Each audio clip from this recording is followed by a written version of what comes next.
Who is going to talk to us about the Revolutionary War and some documents.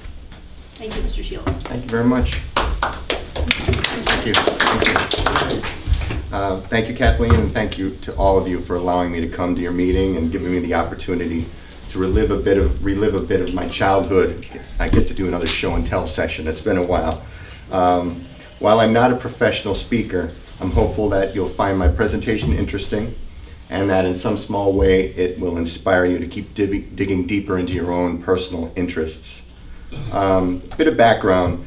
You know, like a lot of people, I started collecting coins, stamps, comic books when I was very young, and all kinds of things. But I was a bit different in that I spent endless hours just kind of crawling around my grandparents' attic and the basement looking for family mementos.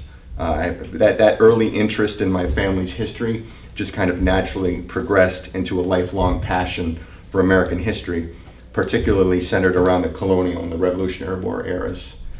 However, it wasn't until I stumbled upon a local collectible shop about 25 years ago that I learned that original documents and newspapers from that era were actually available to collectors. The owner of that shop, the late Frank Scaglione, became a great friend and mentor to me, and the pieces that I obtained from him became the foundation of my current collection. But as I gained more knowledge about this particular subject and what to look for and what's good and what's bad, I started branching out and I found other sources like paper shows and specialized dealers who handled these types of things. And I continued to add to my collection pretty actively. But today my wife and my two sons are my primary passion, so my new acquisitions are just on an exception basis. What I plan to do over the next 3 hours or so, I'm kidding. I saw that one. No, hopefully somewhere around a half hour or so. And by the way, thank you very much for coming, you guys. And feel free, if you have somewhere to go, no worries, okay? I welcome you and I'm happy to have you here.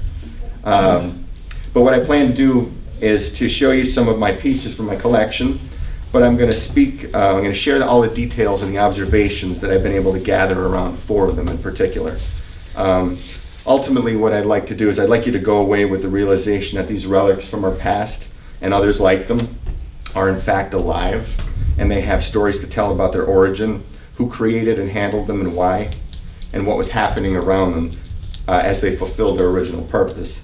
I'm very honored to be their current caretaker, and I very much enjoy how they enable me to, at least in my imagination, to go back in time to my favorite period in American history. So let's start by turning the clock back just a bit over 251 years, and we'll head out to Boston, Massachusetts, where many of the earliest scenes of the American Revolution played out. And I'd like to share with you, and I apologize, some of them are smaller, so you're welcome afterwards to come up and I can show you them in greater detail. But this is an original issue of the Boston Chronicle, covering the news of the week of September 26th to October 3rd, 1768. It was printed in Boston by John Mine and John Fleming. Before I share the details regarding that, I'll just throw this little picture up here so you have a visual. That just want to remind you that unlike today, newspaper production was an entirely manual process. The printer or his apprentices would set the type in a wooden galley or frame, letter by letter, space by space. I don't know if any of you remember print shop or have had it. Tiny little lead pieces of lead with letters on them, individual letters. And not only would they have to do each one individually, but they'd have to do it backwards in the frame, because as you printed it, it would go left or right. That galley would then be placed in a wooden printing press, like you've seen with Ben Franklin pictured with, and the type would be inked by a beater, which was like basically a leather ball that they would roll in the ink. Finally, damp paper would be placed in the press, and the type would be transferred to the paper by pulling a long handle known as a bar or a devil's tail. The printed sheets would then be inspected, hung to dry, and eventually hand-assembled into a finished newspaper. Interesting, setting type for 1 page of a weekly newspaper could require 25 hours of manual labor. Each impression would take 200 pounds of pressure in about 15 seconds, and the work days lasted up to about 14 hours. So on to the details regarding this particular issue. The primary publisher and editor of the Chronicle, John Mine, he zealously devoted this newspaper to the support of the measures of the British administration against the colonies. And he was particularly opposed to the British Non-Importation Agreement, which was organized by the Sons of Liberty and the Whig merchants as an attempt to force the British recognition of the American colonists' political rights by applying economic pressure.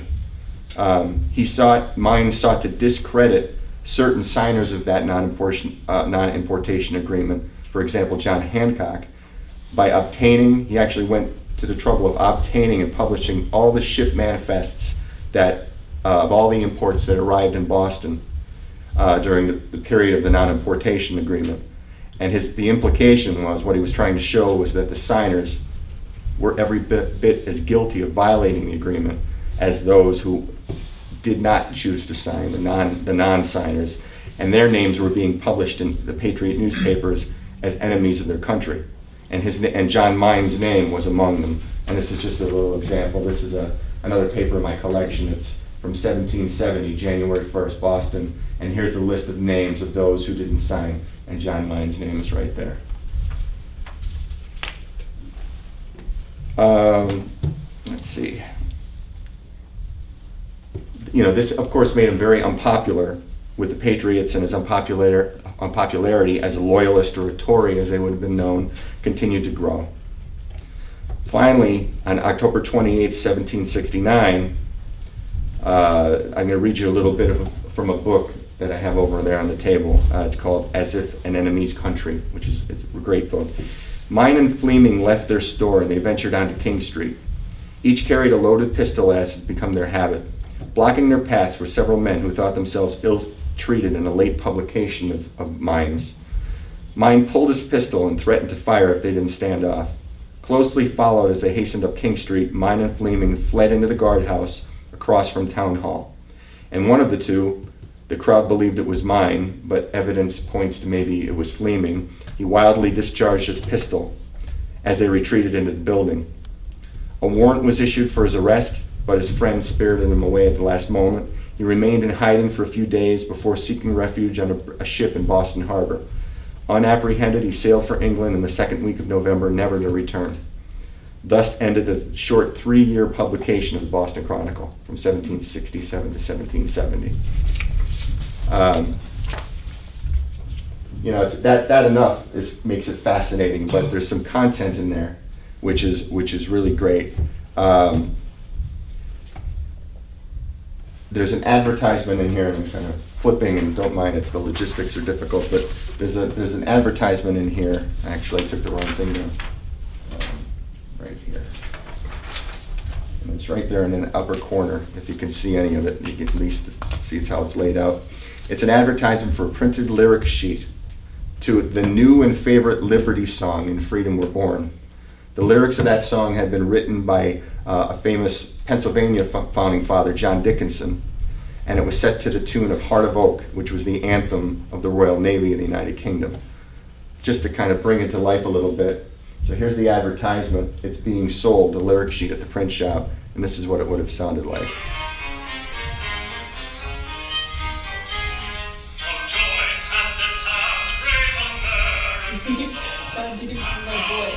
Yeah, he is. He's a man.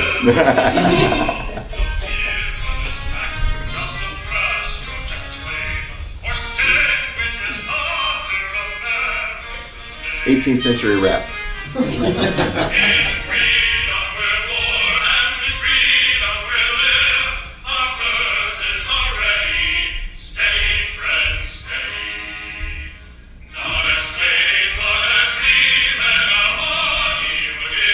You get the point, but brings it to life. I mean, this is a song that was being sung at this time in 1768.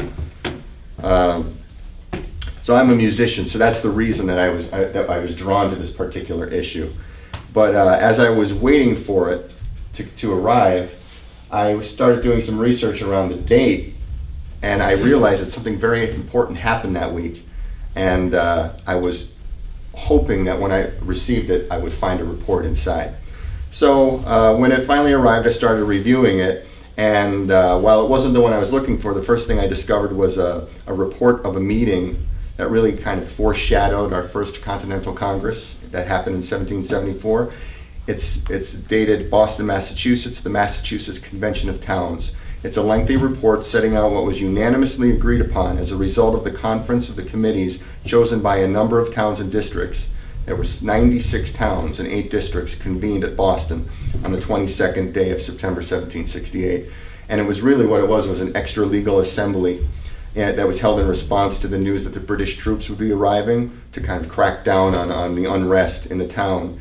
The more militant faction, led by names you'd recognize as Sam Adams and John Hancock, they wanted to organize an armed resistance, but the conservative faction preferred a written complaint.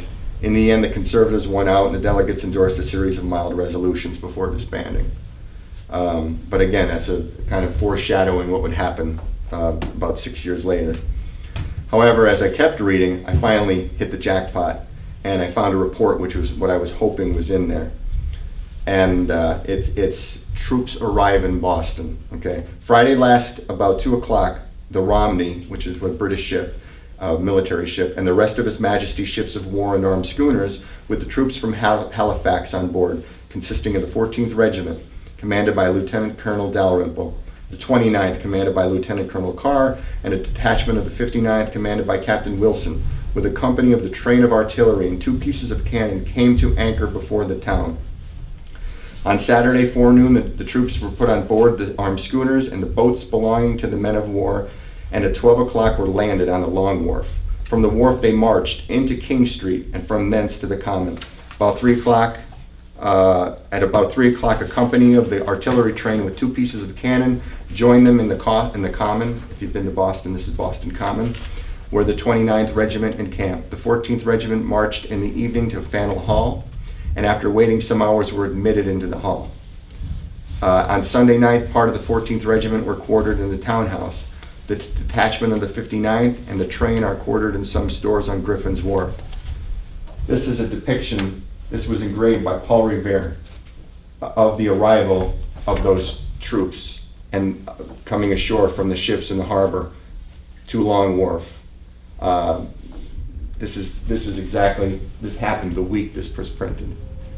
And what's interesting is this Long Wharf, if you go to Boston today, I don't know if you're familiar with the area, but the New England Aquarium is right here.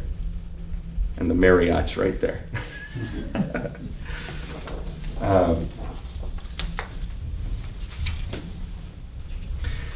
Finally, on this document, Mercy Otis Warren, who was a contemporary resident of Boston and a historian, stated in her famous 2-volume History of the Rise, Progress, and Termination of the American Revolution that the American War may be dated from the hostile parade of this day. So that's a lot to unpack from this one little document here, but that's the Boston Chronicle. Next item I'd like to share is, here. This one's a little small and hard to see again later on. It's down here, handwritten. It's a certification of service for soldiers who were serving in the garrison of Wyoming. And as you might know, Wyoming Valley, our own Wyoming Valley. It's dated December 11th, 1780. This document here is the first in a set of 3 related documents dealing with wages that were due 4 soldiers for a period of service during the Revolution. Those soldiers were Sergeant John Ryan of the 5th Connecticut Regiment, and John Oakley, John Plattner, and Benjamin Potts, all of the 3rd Connecticut Regiment. Each of the colonies or states had their own regiments, and they were gathered together into what was known as the Continental Army.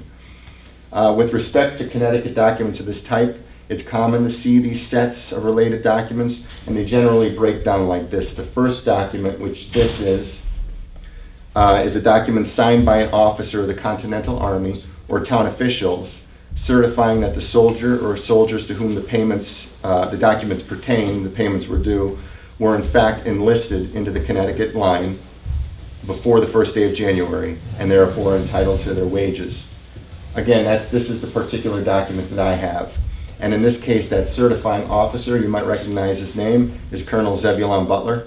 of the Connecticut Line of the Continental Army, who was then in command of the garrison at Fort Wyoming, and who had commanded our Patriot forces 2.5 years earlier during the Battle of Wyoming, which we frequently call the Wyoming Massacre. This is I don't know if it's factual, but it's from the history of Wyoming Valley, Wilkes-Barre, Wyoming Valley. This is a depiction of what they believe Fort Wyoming looked like. And it stood on, if you go down today to where the Wilkes University, the auditorium is, the River Commons right across, right in that general vicinity is where this was located. The second document, which would usually accompany this, and it's interesting, I mentioned there's 3, this is the first and these are the other 2. I don't have these. Unfortunately, the person who I obtained it from broke up the set, and I was only lucky enough to grab the first one.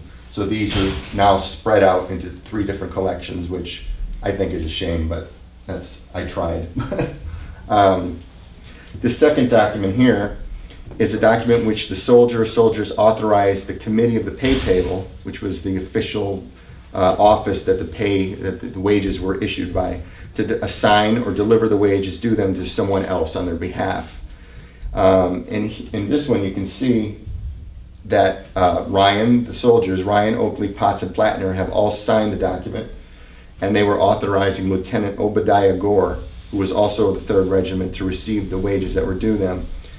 This whole document is written in Lieutenant Gore's hand, and Lieutenant Gore and his father were active participants in the controversies down in the Wyoming Valley known as the Yankee-Pennamite Wars, and they were among the prisoners that were actually taken by the Pennsylvanians or the Pennamites in 1768. And based upon several sources that I found, Lieutenant Gore and his brother Daniel were amongst the earliest American colonists to actually use anthracite coal, or stone coal it was known as at the time, for a practical purpose, because they utilized it in their blacksmith forge about 1768. The last document, this one here, would be a document verifying that the assignment that these gentlemen here that signed was voluntary and that it was witnessed by an officer or official. And again, in this case, the certifying signature is Zebulon Butler. Finally, on this document, the timing of all these documents, December 11th, 1780, is interesting because they were written at a time of heightened controversy between Pennsylvania and Connecticut. Though the states they temporarily put their boundary dispute on hold to face the common foe, the British, during the Revolution, the fact that Wyoming was garrisoned by Connecticut troops, many of whom were also Yankee residents of the valley, had caused jealousy and discontent on the Pennsylvania side. And actually, that led them to actually detain supplies that were intended for the garrison that were being held at Sunbury down the Susquehanna River. They actually held them up because of this controversy between them.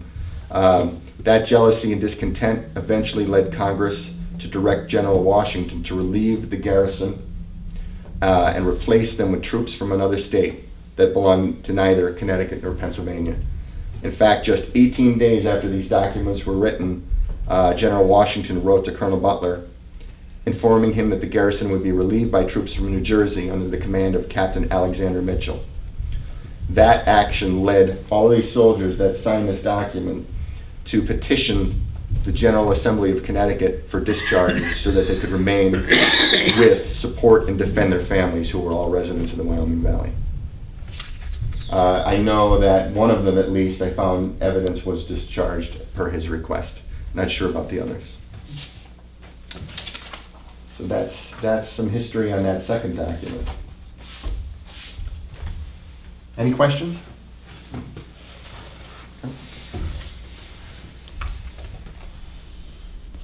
The next one's larger, so it's a bit easier to see.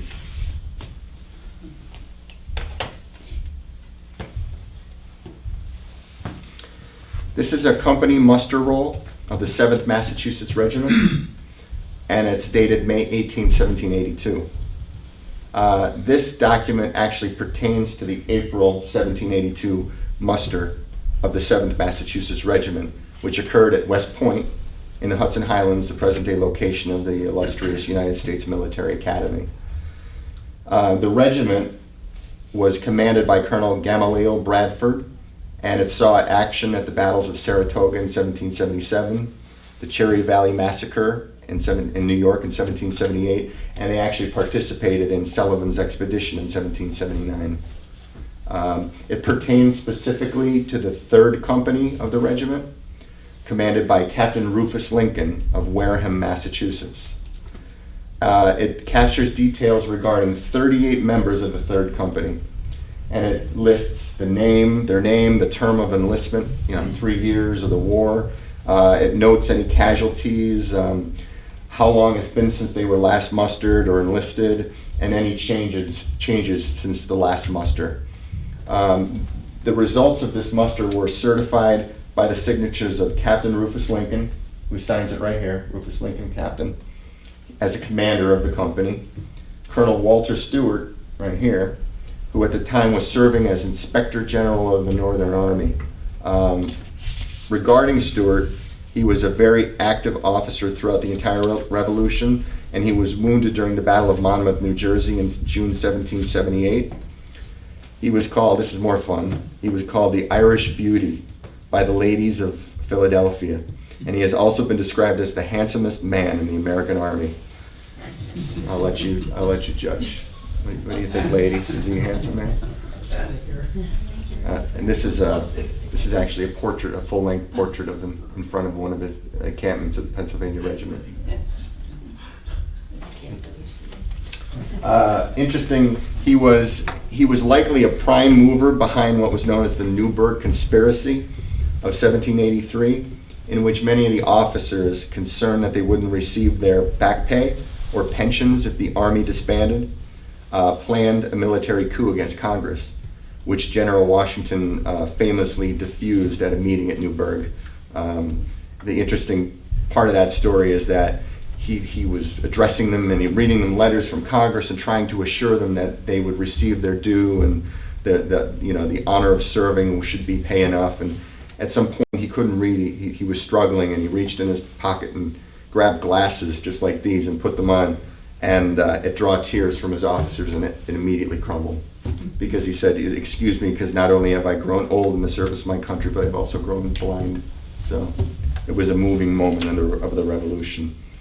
Some of the interesting details in this muster: there's one soldier that was John Barrows. He was listed as absent due to being sick at Princeton, New Jersey. Likely he was being cared for at Nassau Hall at Princeton University, which was used as a hospital during the Revolution.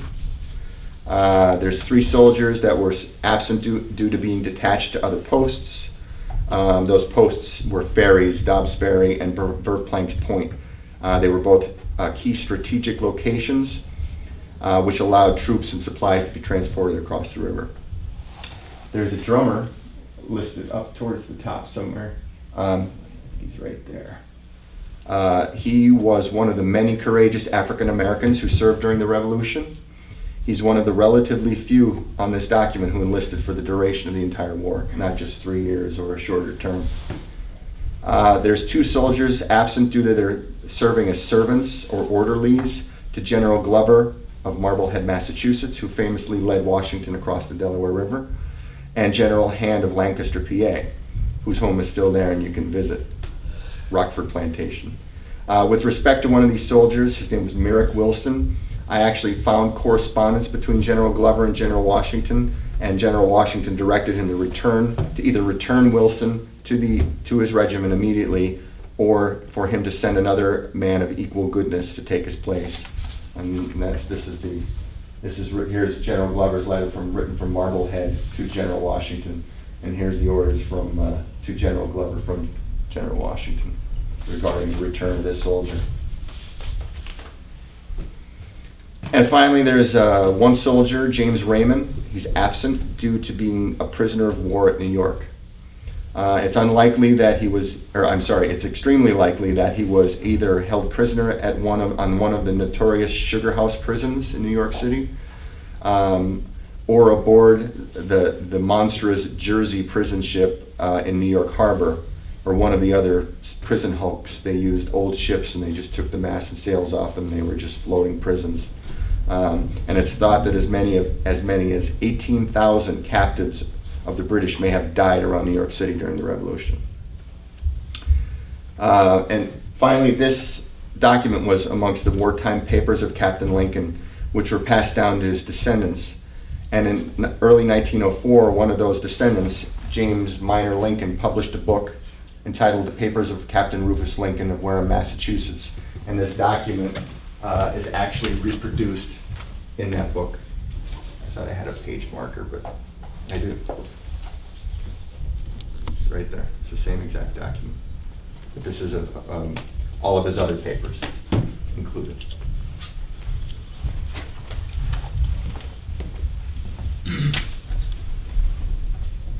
Any questions on that one? Sure. The conspiracy that you said, what was its name? The Newburgh, Newburgh. It was at Newburgh, New York. It was the last encampment of the Continental Army during the whole war. Every winter, I'm sorry, what was that? The last encampment? It was the last encampment of the Continental Army. Yep.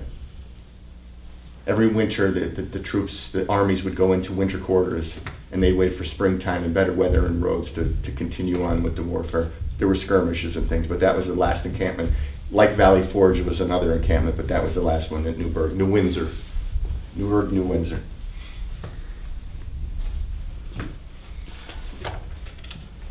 And the last one that I want to take you through in detail is this great document. Now this is just after the Revolution. And this is a New York City land conveyance. It's dated September 24th, 1784. So it's right around the time the war's just ended. It's in this document is interesting for a whole number of reasons. Not all of them were apparent when I actually found it. It was folded down into a small little rectangle, and it was in the bottom of a box. Miscellaneous documents at a paper show I went to in Allentown many years ago. And I always asked people, do you have any old documents? And I got to dig through the box, and when I found it, the dealer, he was very relieved that I bought it off of him. Well, while I knew that it was very inexpensive, while I know that it pertained to a lot or a piece of land in the Broadway in New York City, and that it was signed by a prominent Revolutionary War officer, it really was a mystery to me until earlier this year when I actually decided to really start doing some research, and I discovered that the New York Public Library had scanned a great collection of documents relating to things that were happening in New York at this time, and it allowed me to unravel the backstory behind this document. Let me kind of take you down that research path. So first of all, this document pertains to real estate on Broadway in New York City. I mean, that's amazing in itself, right? Consider that New York City was held by the British as a base of operations during most of the Revolutionary War. From August 1776, immediately following the defeat of Washington's army at the Battle of Long Island, until November 22nd, 1783, when General Washington and New York Governor George Clinton entered the city on Evacuation Day. This document dates less than a year after New York City's liberation. And then consider these beautiful, prominent signatures down here, each with their accompanying red wax seal impressed by each man's personal seal. They would carry them on a ribbon, and as they sealed official documents, they would make their mark. On the left, the signature here is William W. Gilbert. I have a photo of him here. He's on the left. This is William W. Gilbert. He was a silversmith, and he was aligned with the Patriots from the start, and he fled the city during the British occupation. So he was a resident silversmith and had to pick up and leave when the British took the city in 1776. He ended up serving as a captain in the New York militia, and he likely participated in the Battle of Long Island. He returned to the city upon its liberation and was one of the 13 signers of an address to His Excellency George Washington, entitled The Address of the Citizens of New York Who Have Returned from Their Exile in behalf of themselves and their suffering brethren. He was a prominent and influential citizen who held many important positions in New York City and state government. And less than 3 months after the execution of this document, General Washington visited New York City, and he was presented with the freedom of the city, which was likely a key. And it was presented to him in a gold box that was crafted by William W. Gilbert. On the right, this signature here belongs to Richard Varick. And this is Richard Varick on the right. And if you peeked, you saw him before. He's right there. All right. He was a law clerk, then a lawyer, who was a principal figure in the local Sons of Liberty in New York City. He served in the New York militia and was then commissioned as a captain in the 1st New York Regiment.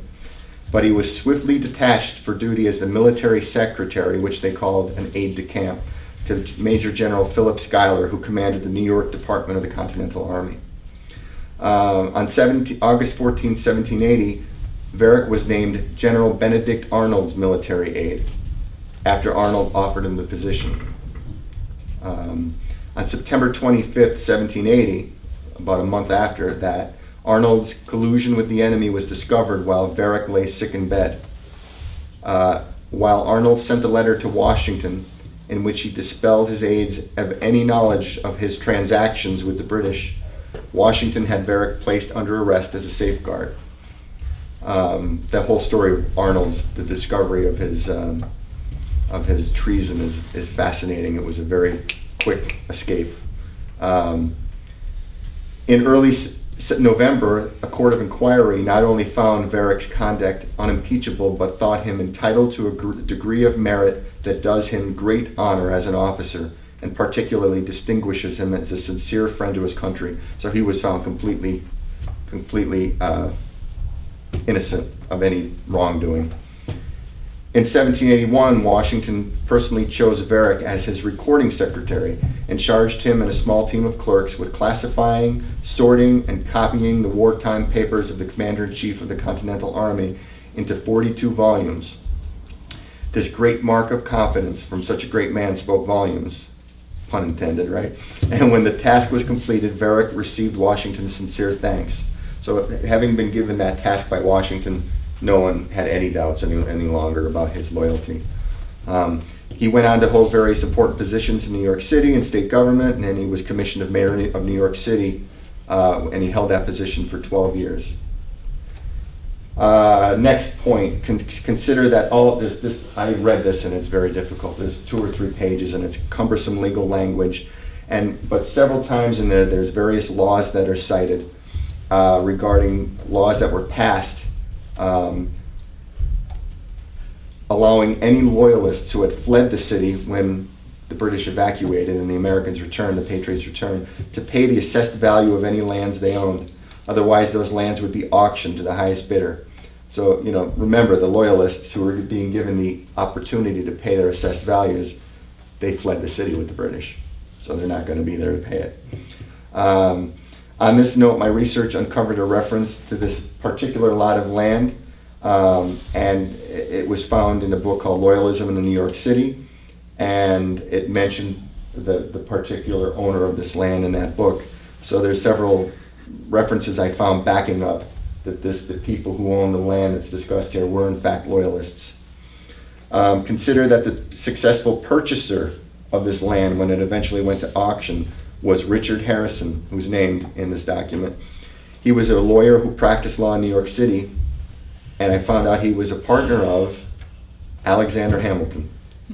So in 1789, President George Washington appointed Harrison as the first United States District Attorney for the District of New York. I mentioned I had discovered a lot of online resources. Imagine I was actually able to locate images of the actual hand-drawn surveys of this piece of land, including this piece of land, in the New York Public Library digital collections. And the surveys were credited to Everett Banker and his brother, whose name is included in the text of the document. And this is a copy of that survey map I was able to download. And this piece of land is right here. It's talked about right here. I was able to use this survey to pinpoint the location of the lot of land, and I found out that today it's the site of the Standard Oil building, which is located at Bowling Green in the heart of our current financial district of New York City. I I actually went so far as to use the measurements that are cited in this document. And I used Google Maps, and there's a little measurement tool. I started drawing lines with the tool. And I figured out, I deducted that the address of the lot of land was 26 Broadway. So I started researching 26 Broadway, and I discovered that it was the late 18th century home address of none other than Alexander Hamilton and his family. So that was very exciting. So then I started digging deep and deeper. And I found a copy of Alexander Hamilton's daybook, written in his own hand, which he noted his various transactions, incoming, outgoing payments. And I actually found multiple entries detailing his periodic rent payments to one Tenek. And I said, uh-oh, who's Tenek? Because there's no references to Mr. Tenek in this document. Here's the page from Alexander Hamilton's handwritten daybook. Here's one of the several rent payments that he's making to Mr. Tenek. He has a TE written over here. And this is actually a page from the New York City directory showing Alexander Hamilton, Major General, living at 26 Broadway. So I was really excited. Then I kept looking at these names and looking at this, and I found out that it's the property next door. So it's still really exciting, but I still have hope one way or another that maybe I was right to begin with. But nonetheless, it's really fascinating. So that's a whole lot about that document. And that's I'm a little bit over, I apologize for that. These are the 4 that I wanted to go over in detail. I brought several others for you to look at. I'm happy to answer any questions now or later or however. So I thank you for your time. Thank you for your attention. And thanks for staying. How much time have you been putting into this? I've been collecting for 25, 30 years, and I love to research this stuff. I mean, it brings these things to life, you know, and I could spend days or hours just researching these things. I mean, this document, I probably spent a good week, just like all my free time, just online and looking for things and digging and, you know, trying to piece things together. It's a passion. I really love it. You must. Yeah, I really do. But may I leave these things here for now? Or, Yes. Yeah.